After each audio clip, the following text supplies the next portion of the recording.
All right, so an evening would be remiss if we didn't have one more reading session. So far today, we have done an episode of My Army Days with Elvis. We did an episode of Child Bride, which are these two right over here. Both great books with a lot of information in it. This is a fun, light book about Elvis, stories you haven't heard about. This is a deeper look into the psychology of Priscilla. Written by an attorney. So when people say, oh, Child Bride is rubbish, it's full of trash, it's not correct, she didn't sue Suzanne Finstead. If this was libel, if there was stuff in there that she could sue her over, she would have. This is a documented book with eyewitnesses, people that knew Priscilla. And Priscilla is included in this book. She sat down with Suzanne Finstead and Curry Grant, the gentleman who actually, a lot of this is based upon his stories. So that's the biggest thing you can take away from that book. And then we got Elvis and Kathy. We're going to sing tonight. Sorry, read tonight. We're going to get from here to the great unknown tomorrow morning. That'll be the next reading of that. And then we might even cover the King of Rock and Roll. This one, Elvis in the Army by William J. Taylor. A little bit later on in the afternoon or evening. This is a pretty cool book too, from the little sections that I've read. Way different than this book, which is full of great funny. Now there's some funny stories here too, but Johnny was a great friend of Elvis, and you're gonna find out why he didn't become part of the Memphis Mafia. Maybe the next episode, maybe 2 episodes from now. William J. Taylor was a part of the military cog, from what I can see, and as an officer, and had a lot of interactions with Elvis. Obviously, I think he was the officer of Elvis Presley. So without further ado, let's get into Elvis and Kathy. We have read about half of this book by now. We're getting very, very, very close to the halfway point.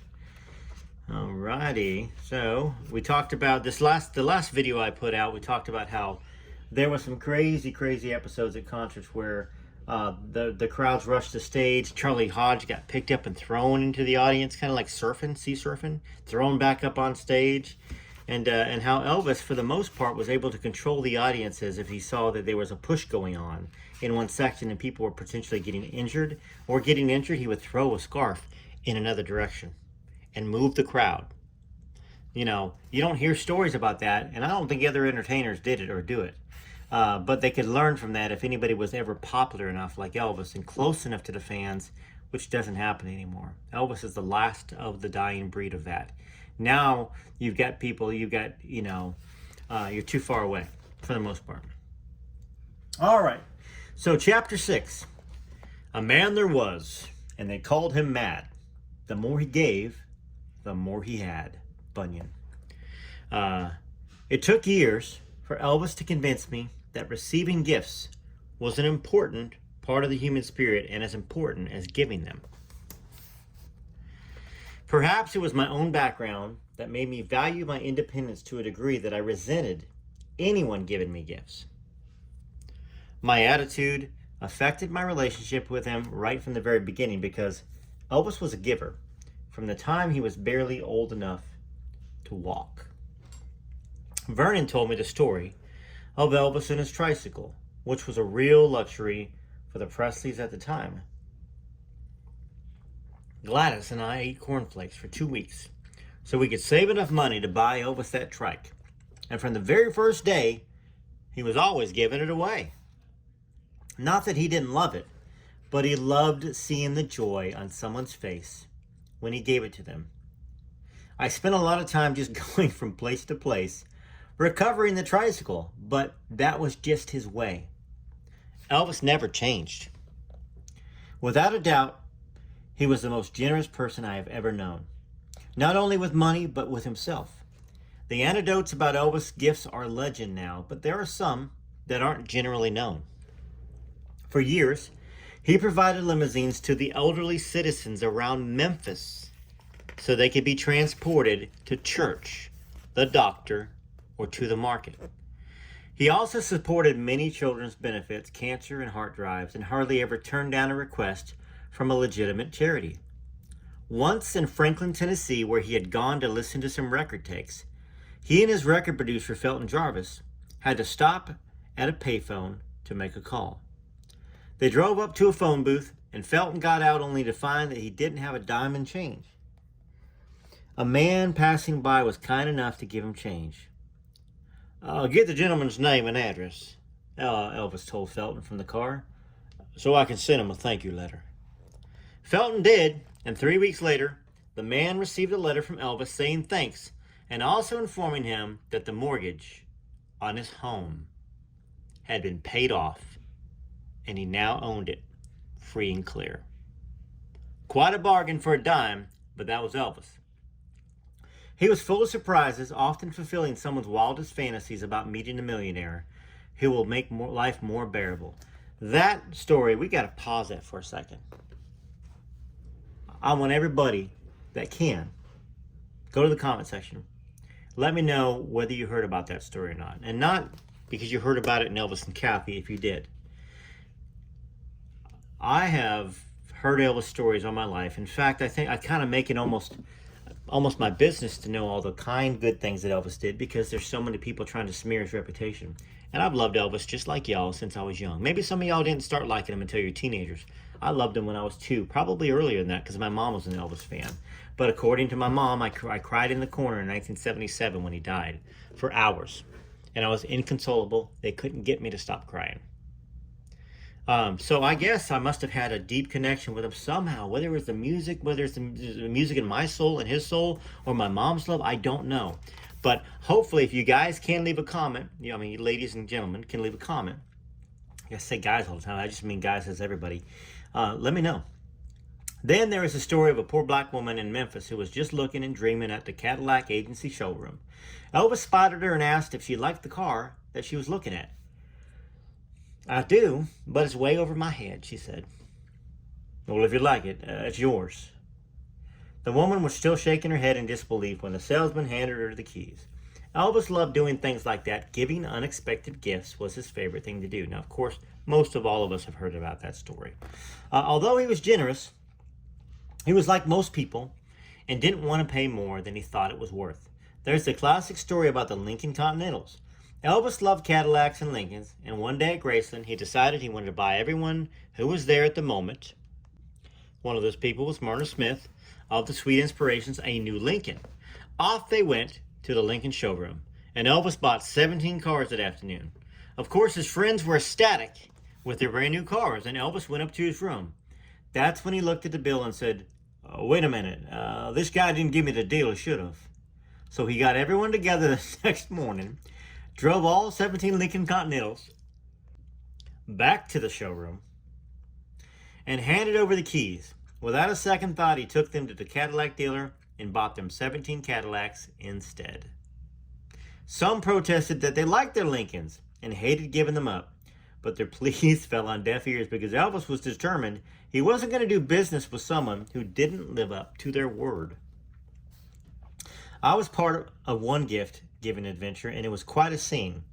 Well, I was there at Graceland when Linda Thompson's brother Sam, who was the head of security at the time, told Elvis about a young Memphis police officer with a family who had been shot in the leg while he was on duty, and his disability had forced him out of active duty of the police department. Elvis, who was especially fond of policemen, firemen, or anyone in uniform he thought was helping society, took an immediate interest in the story. "Bring him over to see me," Elvis told Linda's brother. The injured police officer came to Graceland, and before I knew it, Elvis, the policeman, and myself were racing around the Memphis neighborhood with Elvis driving the golf cart. Elvis was dressed in his karate lounging pajamas. I was in shorts or a bathing suit, I can't remember. But I certainly remember I wasn't dressed for visiting, and the officer was in normal civilian clothes. Elvis drove up to a house a few doors down from Vernon and knocked on the door.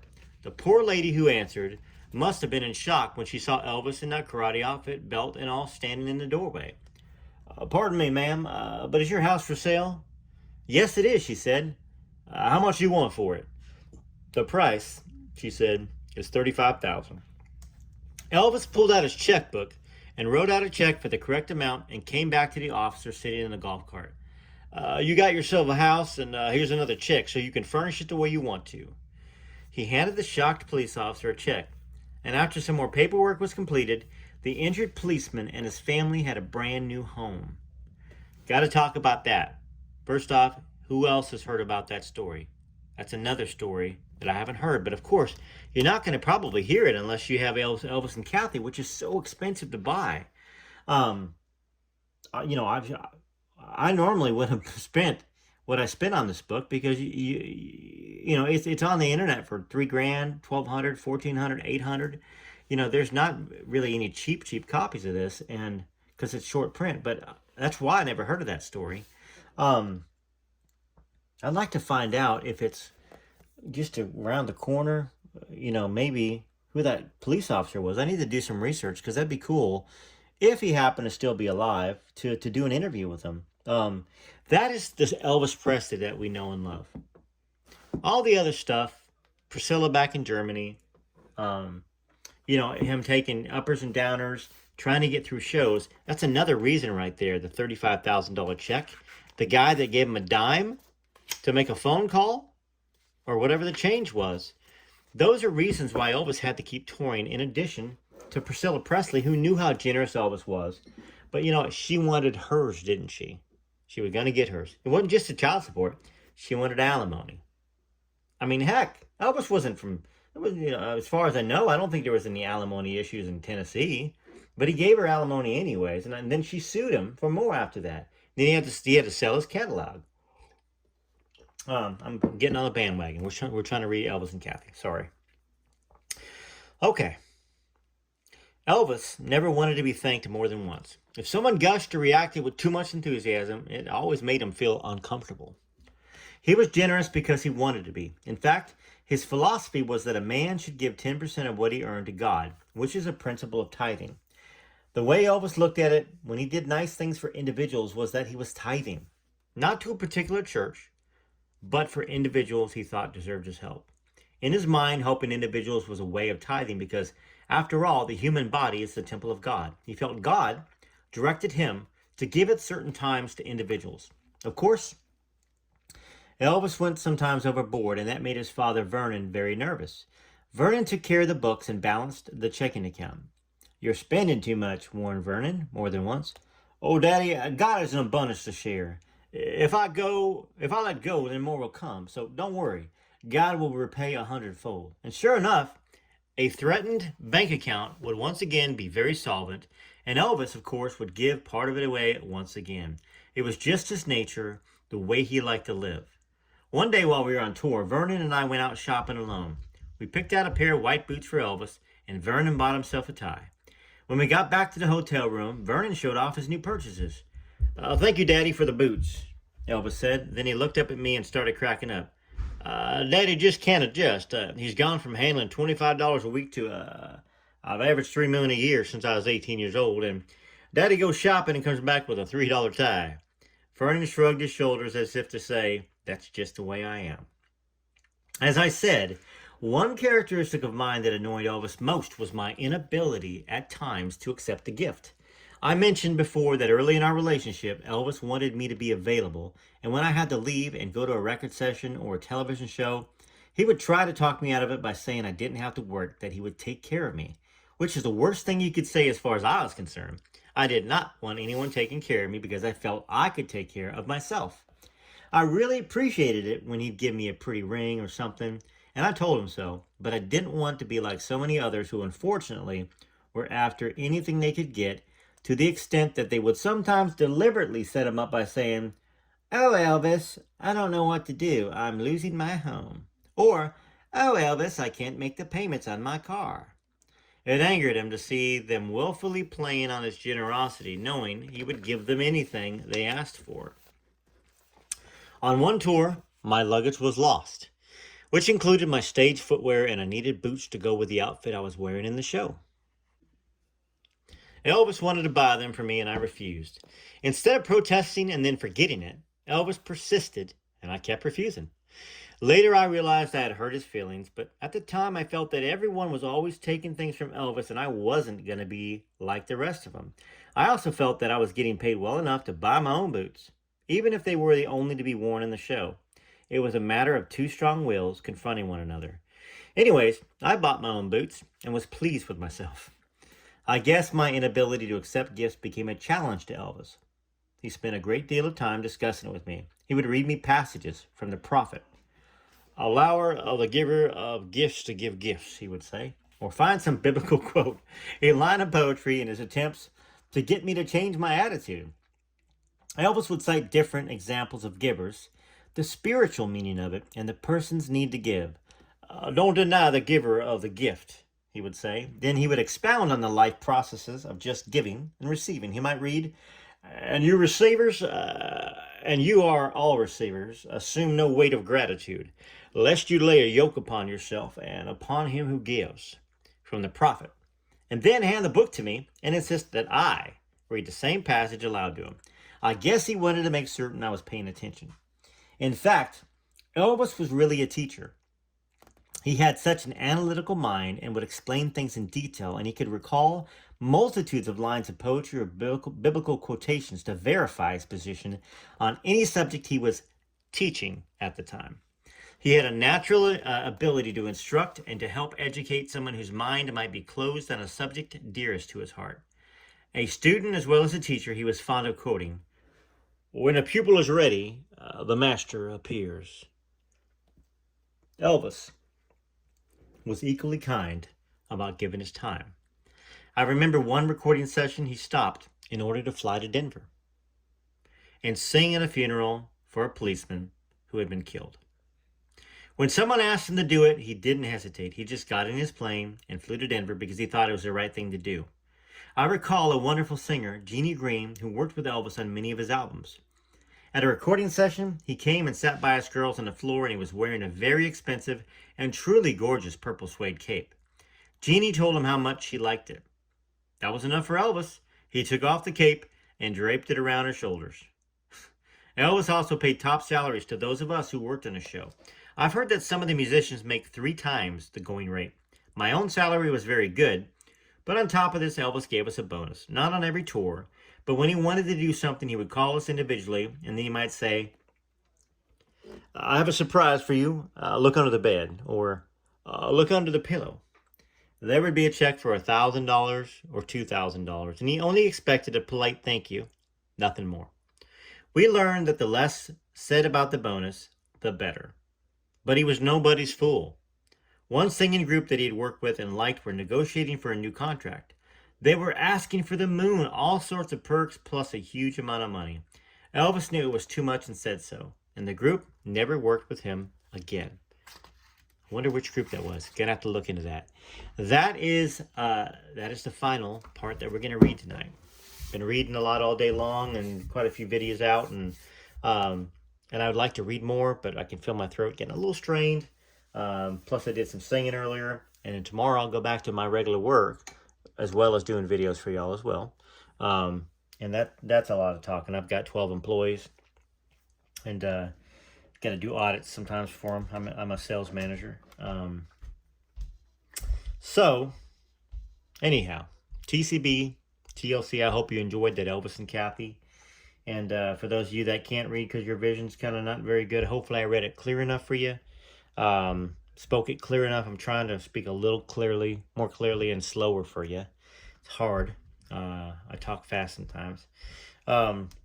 And enjoy a little bit of some of the music that I've been writing. You may or may not have heard it. If you've heard it already and don't want to hear it again, close the video.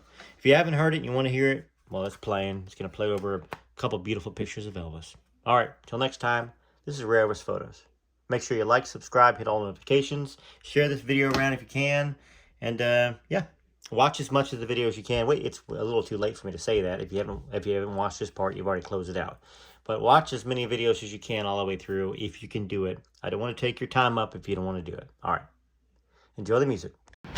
Here's some pictures of Barbara Hearn and Elvis and Dodger and the other people around the house at the time, and then it'll be followed up with some pictures of pretty sweet little Lisa Marie. So enjoy the music and watch these pictures. They go by about maybe one picture every minute. And like I said, if you do want to say bye for the evening, and have a wonderful evening or morning whenever you watch this, or afternoon. But these pictures are for your viewing pleasure, and so is the music. If you haven't heard any of this music, it's going to be available on Apple Music soon, called Rare Elvis Photos, Songs of Elvis, under the Sins Country as the artist.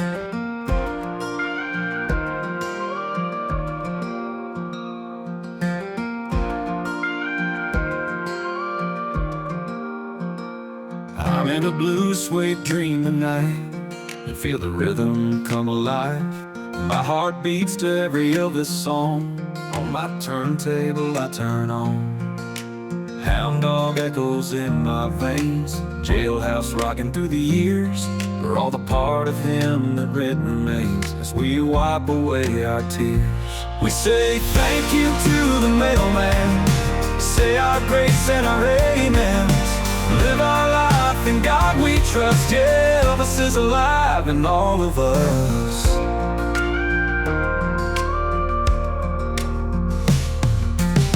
Feel the tremor in the night, guitar strings start to hum. And the stars up there so big and bright as Elvis starts to strum. We say thank you to the mailman, say our grace and our amens. Live our life in God we trust. Yeah, Elvis is alive in all of us.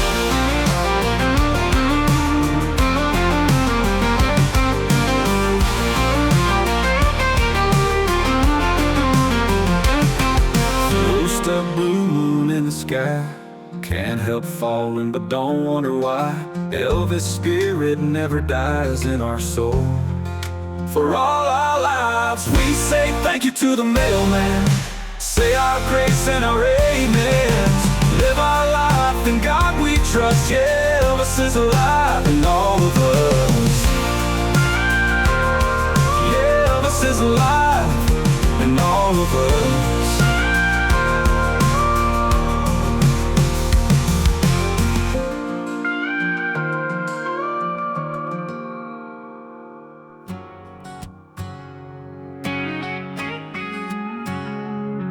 He walked on stage with a smile, made our dreams come true for a while.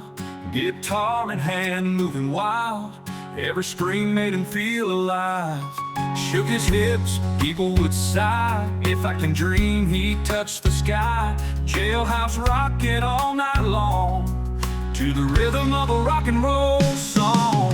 Elvis gave his life for his fans, his heart out right till the end. Every note he gave a piece of his soul, because rock and roll made him whole. Here's where music ended and began. Elvis gave his life for his fans.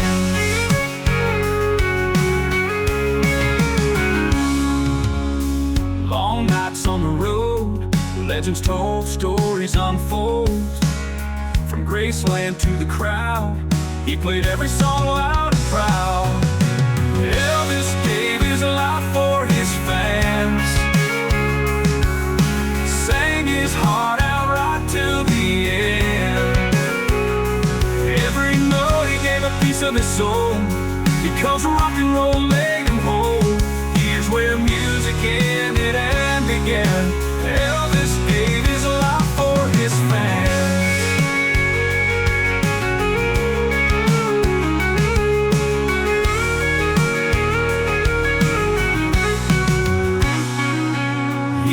Like the brightest star, love for that music took him far.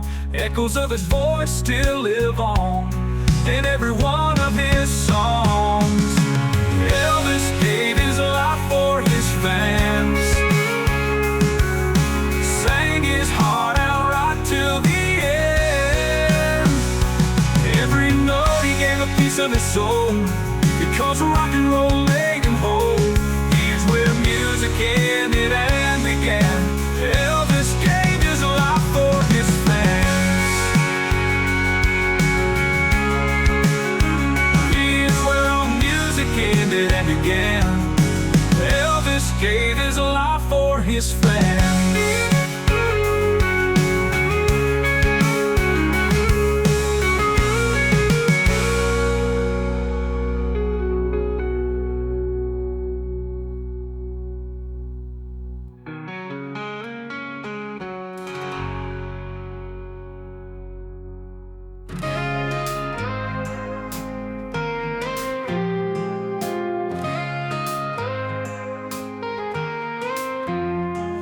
There's one king above all, a light that never fades, a name that we call in every prayer we say.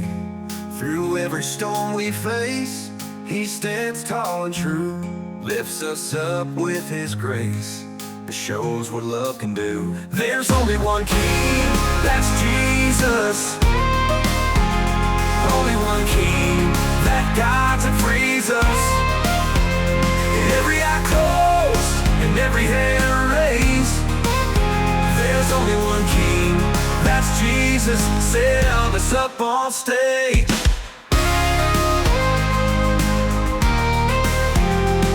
In the darkest of the nights, when hope seems all but lost, his light, it shines so bright because he took up the cross. There's only one king, that's Jesus. Only one king that guides and frees us. Every head bowed and every hand raised. There's only one king, that's Jesus. Set Elvis up on stage.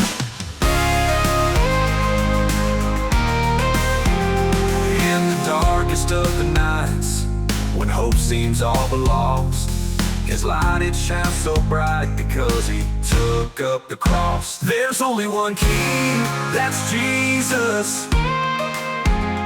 Only one king that guides and frees us.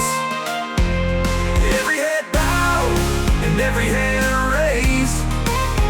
There's only one king, that's Jesus. Set Elvis up on stage. He gave his life for us so that we all may live. Only one king, that's Jesus. Only one king that guides and frees us. Every head bowed and every hand raised. There's only one king, that's Jesus. Set Elvis up on stage.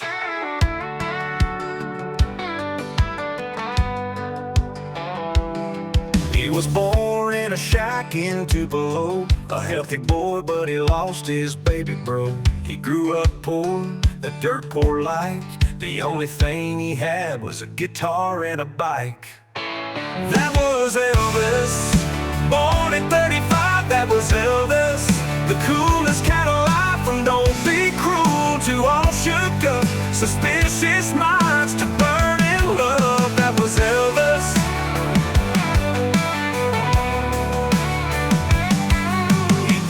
In the summer of '77, Priscilla broke his heart and sent him back to heaven.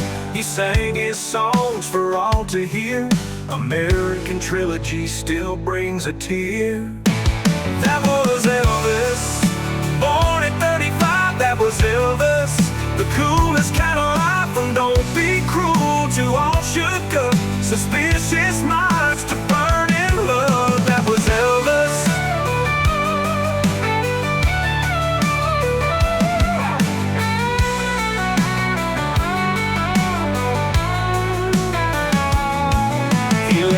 A gift in Lisa Marie, but now she's singing with Elvis in heaven's jubilee. That was Elvis, born in 35, that was Elvis. The coolest kind of life, from don't be cruel to all shook up, suspicious minds to burn in love. That was Elvis, from that's alright to all shook up, suspicious minds to burn in love. That was Elvis, Elvis, Elvis. That was Elvis, Elvis. That was Elvis, Elvis, Elvis.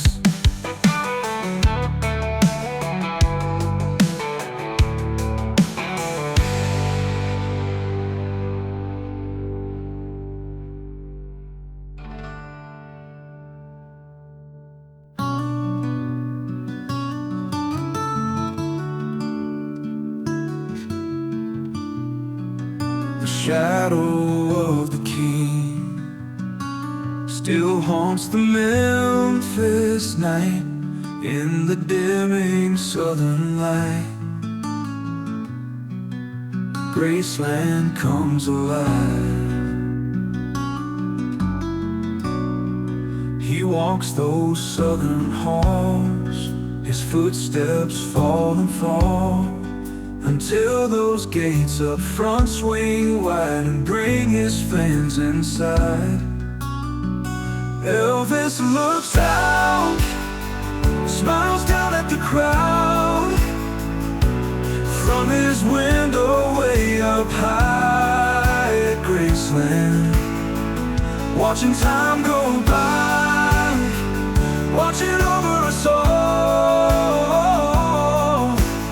day after day, night after night.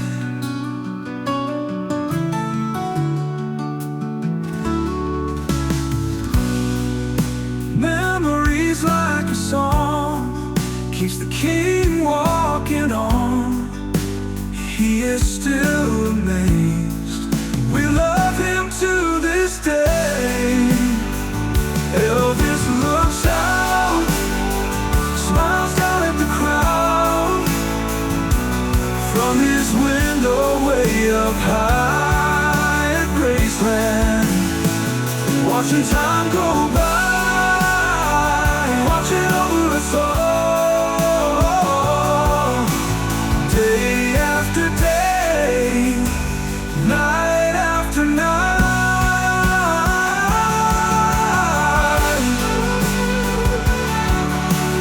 Memories like a song keeps the king walking on. He's still amazed. We love him to this day. Elvis looks out, smiles down at the crowd, from his window way up high at Graceland, watching time go by, watching over us all, day after day, night after night, day after day, night after night.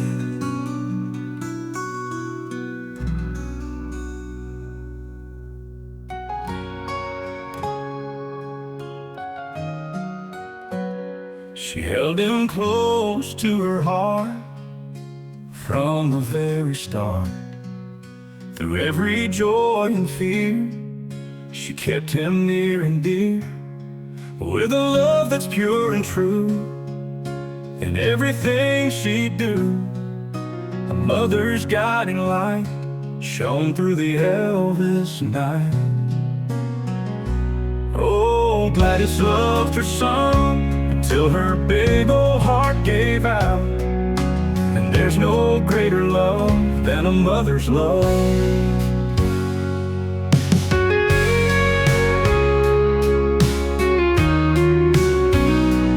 Holding her hand, he found peace, and all her worries would not cease. There shares a bond that never fades.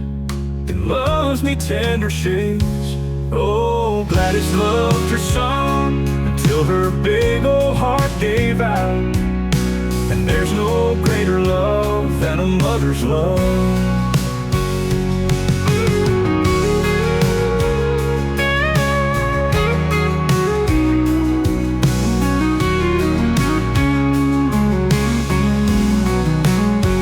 Holding her hand, he found peace, and all her worries would not cease. They shares a bond that never fades. It loves me tender shades. Oh, Gladys loved her son until her big old heart gave out. And there's no greater love than a mother's love. With every note he'd sing, he danced on her heartstrings. A melody so sweet made their bond complete. Oh, Gladys loved her son until her big old heart gave out.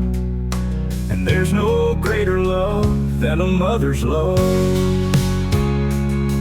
Yeah, there's no greater love than a mother's love.